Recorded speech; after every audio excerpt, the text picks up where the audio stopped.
Good morning, everyone. Welcome back to government class. It might be a rainy, blustery day outside, but inside, I hope it's all nice and cozy by the fire. And we're going to learn something about the Senate and then about congressional leadership today. There are many fewer senators than representatives in most states. Now, Maine gets 2 senators and 2 representatives, so it's equal in Maine. Vermont actually has more senators than representatives, 2 for 1. But in most states, there's a dozen or more representatives and only 2 senators. Because of that, and because they are elected at large, meaning from the entire state, each senator has a lot more constituents, usually, than every representative. So our senators represent all of Maine, not District 1 or District 2, but all of Maine. And that means they're responsible for a wider range of views.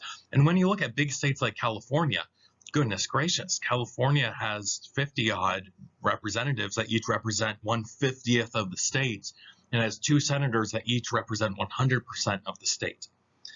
And that will definitely change who gets elected to the Senate, and it will change the priorities of the senators compared to the representatives. They have to consider the state as a whole, not any individual part of the state.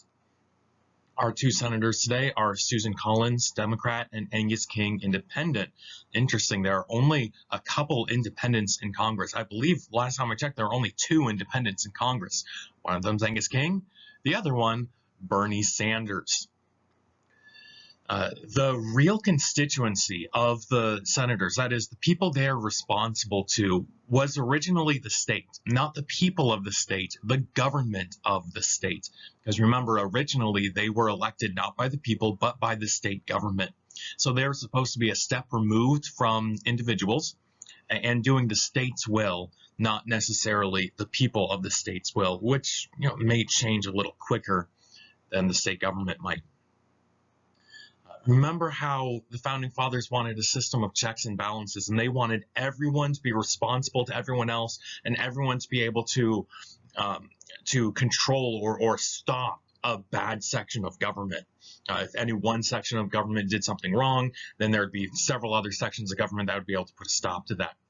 Well, if you recall, DC can control the states pretty easily through just passing laws. Remember, their laws are the supreme law of the land.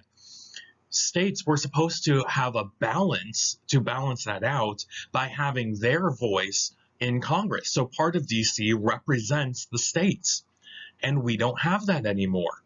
So now DC kept its power and the states lost their power, and now there's no checks and balances going back and forth. Now there's only checks going one way, nothing to balance it out. And that was done by the 17th Amendment. People wanted to have more say in government, more direct say in government, so we kind of got rid of the senators, or at least their original purpose. That is one reason why federalism is not as federal as it was meant to be. There is much less of a distinction between Augusta and DC. That is because Augusta does not get to choose senators anymore. The people do. Madison said that the Senate would meet national demands with more coolness, more system, and more wisdom than the House of Representatives would. That word coolness means not getting excited. It means calmness and rationality, thinking things through. He's saying the Senate is not up for election every 2 years. So they really don't have to worry about that. And they can just sit down and focus on what needs to be done. They don't have to rush into action. I'll tell you a story. So when Hannibal was rampaging through Rome, Hannibal had a huge army going up and down the coast of Italy for 15 years. And back then, their generals were elected to 1-year terms. And every general, every consul wanted to defeat Hannibal and get famous. So they would rush off unprepared and go fight Hannibal. Little by little, each one of these generals would go attack, and they'd be woefully outnumbered, and they'd do a terrible job because they had 1 year to show how awesome they were. And that really did hurt Rome. Well, our senators don't have 1 or 2 years to make a name for themselves in politics. They have 6 years. And before they did not need to impress the populace. They only needed to impress a handful of states' leaders. And so they didn't feel the need to rush off half-cocked. They could meet the demands of government much more calmly. Second, they're more system. That means being more systematic, more organized. They can have a plan that's not a 2-month plan or 6-month plan or even a year-long plan. They can have a 6-year-long plan of government, and they could see their plan moving forward, moving forward, moving forward, moving forward. Whereas representatives often rush in, say, I only have this tiny amount of time to do everything I want. They're rushing around like crazy trying to get their 6-month plan done while they're in office. And the senators just don't have to worry about that. A lot of people look at the president's first 100 days in office as like a symbol of what the next 4 years are going to be, or three and 2/3 years. And so the president often feels pressure to get a lot done in that first 100 days in office. Senators have none of that pressure. They can be organized slowly but surely. They can think long term in a way that representatives can't, and even often presidents can't think long term. They can only think in 4-year chunks, and senators long term. Then, of course, more wisdom. It was assumed that the senators would be of the upper class. They are the rich, the privileged, the educated, the better people, and they would therefore be more wise. There's a reason why the requirements for senators was to be older than the House of Representatives. They were supposed to be the upper elite of society. The representatives represented society as it is, the normal people. The senators represent the cream of the crop, the best of the best. At least that was the way of thinking back then. I don't think people really think about that so much today. But, to think about it, if you are getting elected by the state government, you don't need to have widespread appeal. You just need to have connections in high places. You just need a handful of friends in government already, and they can get you elected. So the Senate's supposed to give more coolness, more system, more wisdom. Longer term limits means less accountability to the people, and it means more freedom to get stuff done. You don't have to be always watching over your back. You don't need to please the masses. Of course, that could come with a drawback. The drawback of having less accountability is there's less accountability. So if you have a bad senator, then you have to wait 6 years to get rid of them or impeach him. But, it takes a lot to do that. Here are the longest serving people in Congress. Over here on the left, Robert Byrd, Democrat from West Virginia, 51 years. From Vermont, Patrick Leahy, 1975 till today. Wow, that is a lot of time in office. That's a long time. Very old. I've met him on a number of occasions. He's an old fuddy-duddy. My dad actually sat next to Patrick Leahy on an airplane once. He went on a work trip. I don't even remember where. I think it was a layover in D.C. So he sat next to Patrick Leahy because Patrick Leahy just had a business class ticket to D.C. In fact, most airplanes that stop in Burlington International Airport don't even have first class. They don't send that big airplanes up to Vermont. Pretty interesting. Super, super liberal, by the way. Almost as liberal as Bernie Sanders.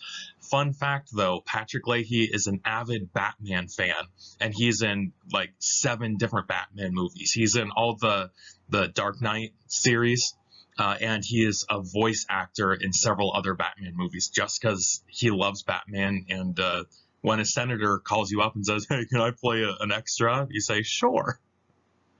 Then the House of Representatives, 60 years for John Dingell and 52 years for John Conyers.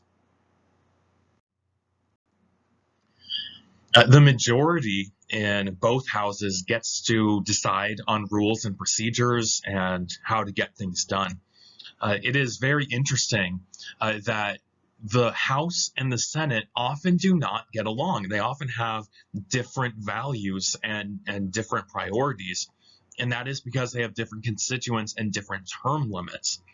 Quite often, you will have president, House of Representatives, and Senate all of the same party, and they still can't get stuff done. One of those three will be fighting the other two, or maybe all three are going three separate directions. And even if you have everyone in the same party, it does not mean that you will get your way. Two examples, or I guess 3 examples of Democrats. Where are we? On page 171. Says Jimmy Carter learned this when on several occasions enough of his fellow Democrats voted against him to stop some parts of his agenda, including passage of the SALT II arms control treaty. This is strategic nuclear disarmament, getting rid of nukes and not making any more nukes, trying to end the Cold War. There were enough Democrats who voted against it that Jimmy Carter did not get his way. Obamacare is way older than Obama. Many presidents have tried to pass something like Obamacare in the past. You know what? Even many Republicans argued for it in the past. Not so much today. Well, Clinton had a Democratic Congress in both houses, and he tried to pass Clinton Care, his version of what is now called Obamacare. And there were Democrats who refused to pass it. There you go. Even today, Biden's infrastructure bill, it's been voted on several times. And they keep on, Democrats keep on saying, well, I don't want to pay for this part. I don't want to pay for that part. I don't want to pay for that part. And they just keep on shaving the infrastructure bill lesser and lesser and lesser because they think it's too expensive. So, of course, most Republicans are against a lot of it. But even many Democrats are against it. Personally, infrastructure is necessary, and we have not paid enough for infrastructure in the past many decades. I don't know if it's wise to pay for all the infrastructure in a single year. I don't think that's why he's doing it, but still, it's going to cost a lot. It's going to take a long time to fix it. I don't know about individual parts. Is he paying too much for this or too much for that? But I am for a infrastructure bill, even if it's not the one that Biden wants. Very recently, when President Trump came into office, Republican president, Republican House, Republican Senate. And one of the first things they tried to do is repeal Obamacare. That had only been around for a few years by this point, and they couldn't do it. They voted like 48 times or 49 times, something ridiculous like that. And they still did not have enough votes to pass it. And that's because several Republicans would not do it. With Biden's infrastructure thing, there were 2 Democrats who refused to vote for like any of this stuff. And just 2 Democrats stalled the entire thing. Very interesting. Parties don't always get along. Just because you have a D or an R next to your name does not mean you're going to vote for the same things that everyone else does. Sometimes you have a group forming that is bipartisan outside of party lines, where the majority of Democrats and Republicans are against something, but a handful of Democrats and a handful of Republicans are for something. And that's called a coalition. This can happen for a very regional issue. For instance, Midwest farming, if you want to provide subsidies for Midwest farmers, the Midwestern leaders, Republicans and Democrats, might both be for it, but everyone else might say, no, it's costing too much. If part of your infrastructure bill is making the ports in New York City better, if you're not from New York, you might not want to spend that much money on that. If you want to build a new bridge across the Mississippi River and it's going to cost millions of dollars, well, if you're not from that area, you might not want to spend money on that. But if you are from that area, you will want to spend money on that, whether you're Democrat or Republican.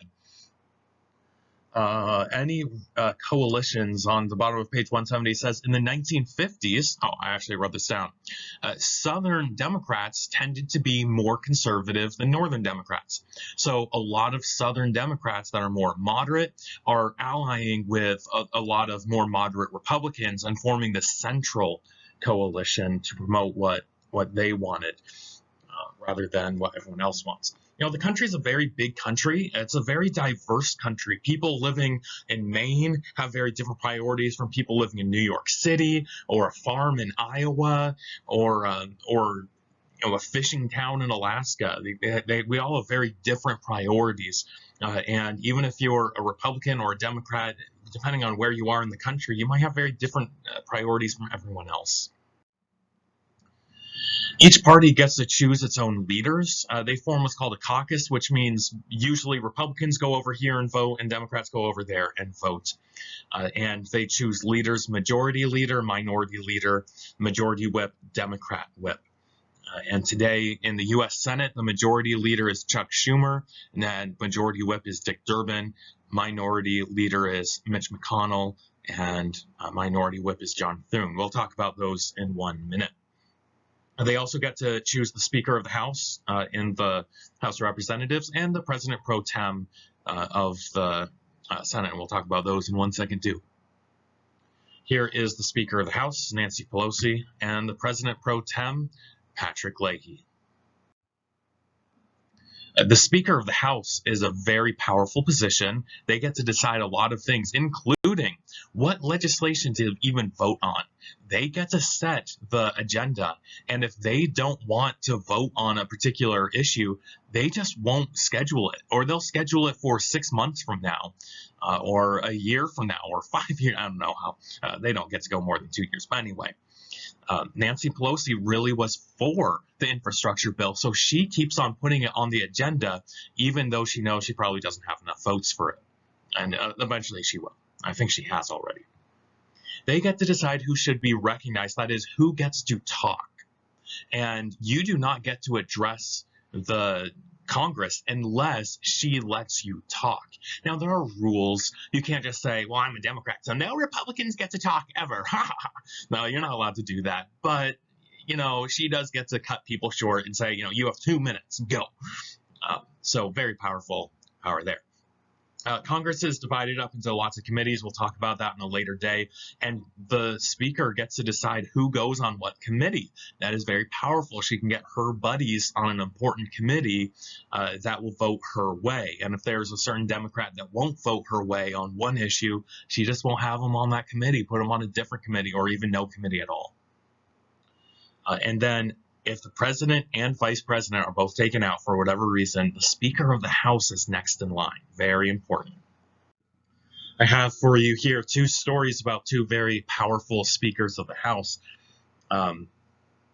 The first one is this guy. His name is Joe Cannon. Talks about him a little bit on page 173. Joseph Cannon of Illinois served from 1903 to 1911. He was considered the most powerful speaker in the history of the House of Representatives. Notoriously profane, he ruled the House with an iron hand. He controlled committee assignments, decided which legislation would come to the floor, and thwarted attempts at reform. He was nicknamed Czar Cannon for his heavy-handed rule in the House. A rebellion led by progressive members of his own Republican Party eventually led to a reduction of the Speaker's power. He gave himself way more power than he was supposed to, and pretty much single-handedly ran Congress for several years until his own party, Republicans, kicked him out. Very interesting. Second guy here, by the name of Newt Gingrich. Newt Gingrich makes me mad. He was in politics a couple decades ago and is still in politics a little bit, but he was in power late 90s and early 2000s really was when he was at the height of his career. Republican, Speaker of the House. This guy ran on a platform appealing to Christians, and he was one of the first Republicans to really target evangelical Christians, trying to make Republicans the Christian voter base. So if you're a Christian, you would never consider voting for anyone but Republicans. That is not a long-standing idea. That is a fairly modern idea. And so this guy allied himself with many famous, important pastors, and was the figurehead of a new group in Congress called the Moral Majority. Moral Majority. They were supposed to be bringing morality back to Congress, and they're painting the Democrats as not disagreeing with them, but actually as being the bad guys. They are morally wrong, and we're morally right. Gingrich said a lot of great things. He was for a lot of good politics that I would I would totally be for. He fought against corruption in government, really good. He fought against abortion. I really appreciate that. And he definitely did bring to the table a lot of Christian conservative values. The thing is, he was a complete hypocrite. He would preach in churches that, oh, I'm for family values and the Democrats want to destroy the modern family and I'm here to preserve family values. And then he goes out and cheats on his wife. Gets married to the lady he cheated with, divorced his first wife. Finds out his wife has cancer and literally visits her in the hospital for the first time months after finding out that she has cancer. He's been living in DC. She's been living at home. Hasn't visited her at all. Goes to her in the hospital bed and gives her divorce papers. Oh, you have cancer. I'm divorcing you, and I'm going off with my 20-year-old secretary. It's like, seriously? This guy is the moral majority. This guy's the family values. And throughout it all, this is all public news. He is getting roasted in the media. Throughout it all, he's like, no, I'm the family guy. The Democrats are the ones who hate the family. I'm for strong family values. It's like, what? He had gone after some Democrats for financial misbehavior. And then the public found out that he hadn't paid his taxes in years. So he paid his taxes with a check that he knew was going to bounce, and it bounced. Meaning he didn't have enough funds in his bank account to pay his tax bill. That is actually a felony. If you know you do not have enough money to write a check and you write the check anyway, especially to a government, that is a major problem. Then it came out that he had done this, I think, 14 times. He had committed all these felonies at the same time as saying, oh, the Democrats are corrupt. He was doing the exact same thing. Okay? So a lot of his politics I would agree with. He's such a bad person, though. On page 174, it says dozens of ethics charges were filed against him. He's the one saying, I'm the ethical person. I'm the good person. I stand for the moral majority. It's Democrats who are unethical. And yet he is the one getting dozens of ethics charges filed against him, almost all of them stuck. There's plenty of evidence that he has done an awful lot of wrong things. For the first time in its entire over 200-year history, the House of Representatives voted to reprimand the Speaker for being a bad guy. First time. That's the guy representing Christians in Congress. The House decides that he is literally the worst Speaker of the House that we've ever had in our entire history. He resigned both as Speaker of the House and as a congressman. He couldn't even wait for another year or so till the next election and then decide not to run again. He had to resign in disgrace. Guess what? He still goes around talking in political rallies trying to get Republicans elected, and he's still blaming the Democrats for being bad people. Like, who in their right mind would listen to Newt Gingrich anymore? He's not a good person. He's a complete hypocrite. Even if he does say all the nice things, he doesn't do them. And that leads to a very interesting question. If someone says they'll vote against abortion, against gay marriage, against, financial problems, if someone says they're going to vote against those things, but they do them in secret, should you elect the person? That's a very hard question. It's a question that I do not have an answer for.